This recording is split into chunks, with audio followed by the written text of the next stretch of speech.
ಅಧಿಕಾರಿಗಳನ್ನ ಯಾರು ಗುಲಾಮರು ಮಾಡ್ಕೊಳ್ಳಿಕ್ಕೆ ಆಗೋದಿಲ್ಲ. ಅವ್ರದೇ ಆದಂಥ ಒಂದು ಚೌಕಟ್ಟು ಇರ್ತದೆ. ಬಹುಶಃ ಆ ರೀತಿ ಅಧಿಕಾರಿಗಳನ್ನ ಗುಲಾಮರನ್ನಾಗಿ ನೋಡುವಂಥದ್ದು ಮಾಡ್ಕೊಳ್ತಕ್ಕಂಥದ್ದು ಏನಾದರೂ ಯಾರಾದರೂ ಮಾಡಿದರೆ ಬಹುಶಃ ಅವರು ಈ ಜಿಲ್ಲಾ ಮಂತ್ರಿ ಆಗಿದ್ದಂಥ ಸಂದರ್ಭದಲ್ಲಿ ಬಹುಶಃ ನಡ್ಕೊಂಡಿರ್ತಕ್ಕಂಥ ರೀತಿ ಜಿಲ್ಲಾಧಿಕಾರಿಗಳ ಕಚೇರಿಯಲ್ಲಿ ಏಜೆಂಟ್ಗಳನ್ನು ಬಿಟ್ಟಿದ್ರು, ಬೇರೆ ಬೇರೆ ಎಲ್ಲಿ ಹಣ ಸಿಗುವಂಥ ಜಾಗಗಳಲ್ಲಿ ಯಾರ್ಯಾರನ್ನ ಬಿಟ್ಟಿದ್ರು, ಅವರ ಅನುಮತಿ ಅವರ ಆದೇಶ ಇಲ್ದಿರ ಏನೇನು ಅನುಮೋದನೆಗಳಾಗ್ತಿತ್ತು, ಇವೆಲ್ಲ ಅವರಿಗೆ ಗೊತ್ತಿರುವಂಥ ಬುದ್ಧಿ ಬಿಟ್ಟರೆ ಆ ಯಾವ ವ್ಯವಸ್ಥೆಯನ್ನು ನಾವು ಮುಂದುವರಿಸಿಲ್ಲ. ಆ ರೀತಿ ವ್ಯವಸ್ಥೆಗೆ ನಾನು ಸಹಕಾರ ಕೊಡೋನಲ್ಲ. ನಾನು ಅಧಿಕಾರಿಗಳು ಕಾನೂನು ವ್ಯಾಪ್ತಿಯಲ್ಲಿ ಕೆಲಸ ಮಾಡುವಂಥದ್ದಕ್ಕೆ ಅವಕಾಶ ಕೊಟ್ಟಿದ್ದೀವಿ, ಮುಕ್ತವಾಗಿ ಅವ್ರಿಗೆ ಅವಕಾಶ ಕೊಟ್ಟಿದ್ದೀವಿ. ಕಾನೂನು ಬಾಹಿರವಾಗಿ ನಾನು ಮಾಡೋದಿಲ್ಲ, ಅವರು ಮಾಡೋದಕ್ಕೆ ಬಿಡೋದಿಲ್ಲ. ಆದರೆ ಯಾರನ್ನು ನಾವು ಗುಲಾಮರನ್ನಾಗಿ ಮಾಡೋಕ್ಕೆ ಸಾಧ್ಯ ಇಲ್ಲ. ಅವ್ರು ಯಾರು ಏನು 10ನೇ ಕ್ಲಾಸು 12ನೇ ಕ್ಲಾಸ್ ಓದಿರೋರಲ್ಲ, ಅವರೆಲ್ಲ ಭಾಳಷ್ಟು ಶ್ರಮ ಹಾಕಿ IAS KS ಬೇರೆ ಬೇರೆ ಒಂದು ವಿದ್ಯಾಭ್ಯಾಸವನ್ನು ಪದವಿಗಳನ್ನು ಪಡ್ಕೊಂಡು ಇವತ್ತು ನಮ್ಮ ಸರ್ಕಾರ ಇರಲಿ, ನಾಳೆ ಇನ್ನೊಂದಿರಲಿ ಮತ್ತೊಂದಿರಲಿ, ಎಲ್ಲ ಸರ್ಕಾರಗಳಲ್ಲೂ ಕಾನೂನು ಚೌಕಟ್ಟಿನಲ್ಲಿ ಏನು ಅವರ ನಿಯಮಗಳಡಿಯಲ್ಲಿ ಅವರು ಕೆಲಸ ಮಾಡುವಂಥದ್ದು. ಯಾರು ಗುಲಾಮಗಿರಿ ಮತ್ತೊಂದು ಮಾಡೋದಕ್ಕೆ ಯಾವ ಅಧಿಕಾರಿನೂ ಆ ರೀತಿ ತಯಾರಿಲ್ಲ. ಆ ರೀತಿ ತಯಾರಿದ್ದಾರೆ ಅಂತ ಏನಾದರೂ ಅವ್ರ ಭಾವನೆ ಆದರೆ ಇಡೀ ಅಧಿಕಾರಿ ವ್ಯವಸ್ಥೆಗೆ ಅವ್ರು ಮಾಡಿರ್ತಕ್ಕಂಥ ಅವಮಾನ. ಬಾಬು ಅವರು ಈ ರೀತಿಯಾದಂಥ ತೀರ್ಮಾನ, ಬಾಬು ಅವರ ತೀರ್ಮಾನಕ್ಕೆ ಒಬ್ಬ ವ್ಯಕ್ತಿ ಮದುವೆಯಾಗಿ ಜೀವನ ಮಾಡ್ತಾ ಇರ್ತವರು ಏಕಾಏಕಿ ಪ್ರಾಣ ಬಿಡಬೇಕು ಅಂತಕ್ಕಂಥ ತೀರ್ಮಾನ ಮಾಡಿದಾಗ ಅವರು ಯಾವ ರೀತಿ ನೋವು ಅನುಭವಿಸಿರ್ಬೋದು ಕಿರುಕುಳಗಳಿಗೆ, ಅದು ಅವ್ರಿಗೆ ಗೊತ್ತಿರ್ತದೆ. ಅದರಿಂದ FIR ಅಲ್ಲಿ ಬರೆದಿರುವಂಥದ್ದು ಹೆಸರು ಮತ್ತೊಂದು ಬಹುಶಃ ಬಾಬು ಅವರು ಇಲ್ಲ ನಮ್ಮ ಜೊತೆ. ಬಾಬು ಅವರು ಇದ್ದಿದ್ರೆ ಬಹುಶಃ ವಿಚಾರ ಏನು ಯಾರ್ಯಾರು ಭಾಗಿಯಾಗಿದ್ರು ಗೊತ್ತಾಗ್ತಾಯಿತ್ತು. ದುರಾದೃಷ್ಟವಶಾತ್ ಇಲ್ಲ. ಅದರಿಂದ ಯಾವುದೇ ಸಂದರ್ಭದಲ್ಲಿ ಯಾವುದೇ ಒಂದು ಆದಾಗ ಅವ್ರಿಗೆ ಆದಾಗ ಮಾತ್ರ ಅದು ನೋವು ಗೊತ್ತಾಗುತ್ತೆ.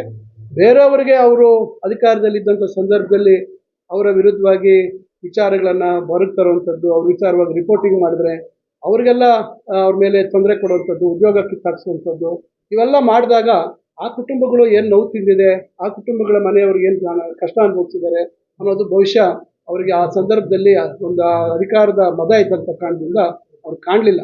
ನಾವು ಯಾವತ್ತೂ ಆ ರೀತಿ ನಡ್ಕೊಳ್ಳೋವಂಥವ್ರಲ್ಲ. ಅದರಿಂದ ಸಹಜವಾಗಿ ಬಹುಶಃ ಅವರಿಗೆ FIR ಆಗಿರೋದು ಕುಟುಂಬಕ್ಕೆ ನೋವಾಗಿರ್ಬೋದು, ನಾನು ಇಲ್ಲ ಅಂತ ಹೇಳಲ್ಲ. ಆದರೆ ಬೇರೆಯವ್ರಿಗೆ ಇವ್ರು ಮಾಡಿದಂಥ ಸಂದರ್ಭದಲ್ಲಿ ಅವ್ರಿಗೂ ನೋವಾಗಿದೆ ಅಂತಂದು ಅವ್ರಿಗೆ ಅರ್ಥ ಆದರೆ ಬಹುಶಃ ಒಳ್ಳೆಯದಾಗುತ್ತೆ. 2021ರಿಂದ ಬಾಬು ಅವರು ಅವರ ಕುಟುಂಬದ ಸದಸ್ಯರಿಗೆ ವಿಷಯ ಹೇಳಿದ್ರು ಇಲ್ಲೋ ನನಗೆ ಗೊತ್ತಿಲ್ಲ.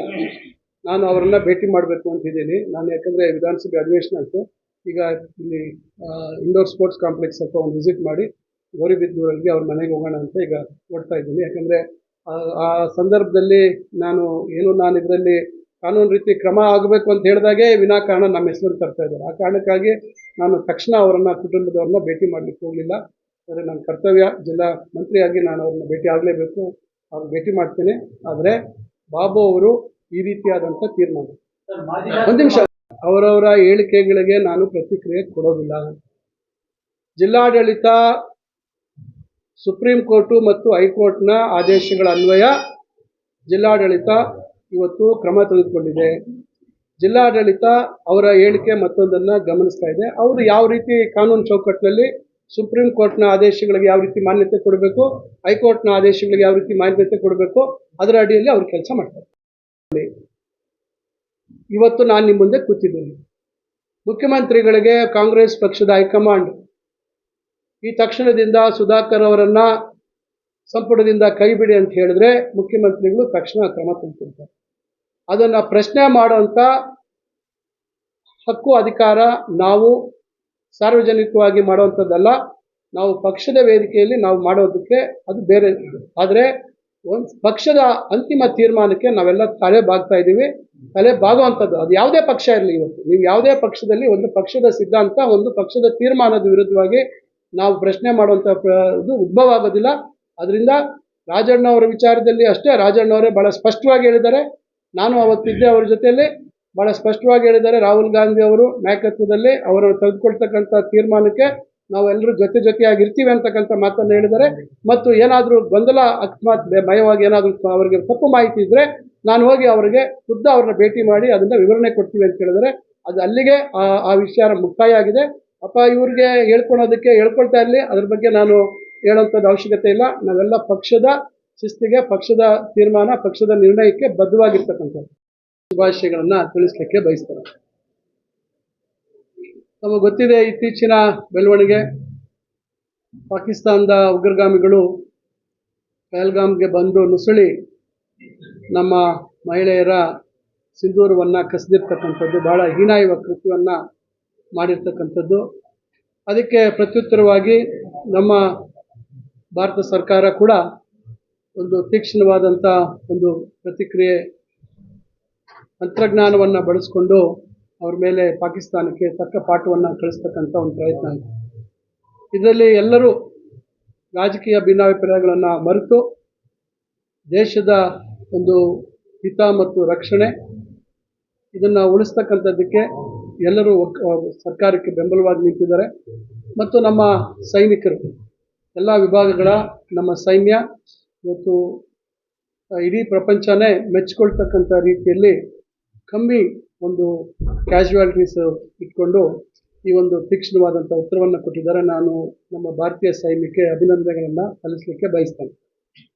ಇನ್ನು ಉಳಿದಾಗೆ ಹಲವಾರು ವಿಚಾರಗಳ ಬಗ್ಗೆ ಇಲ್ಲಿ ನಾನು ಪ್ರಸ್ತಾಪ ಮಾಡಿದ್ದೇನೆ. 2 ವರ್ಷ 3 ತಿಂಗಳ ನಮ್ಮ ಆಡಳಿತದಲ್ಲಿ ಏನೆಲ್ಲ ಅಭಿವೃದ್ಧಿ ಕೆಲಸಗಳು ಜಿಲ್ಲೆಗೆ ಆಗಿದ್ದಾವೆ ಅಂತಕ್ಕಂಥದ್ದು ಬಹುಶಃ ಹಲವಾರು ಸಂದರ್ಭಗಳಲ್ಲಿ ನಾನು ಅದರ ಬಗ್ಗೆ ಪ್ರಸ್ತಾಪ ಮಾಡಿದ್ದೇನೆ.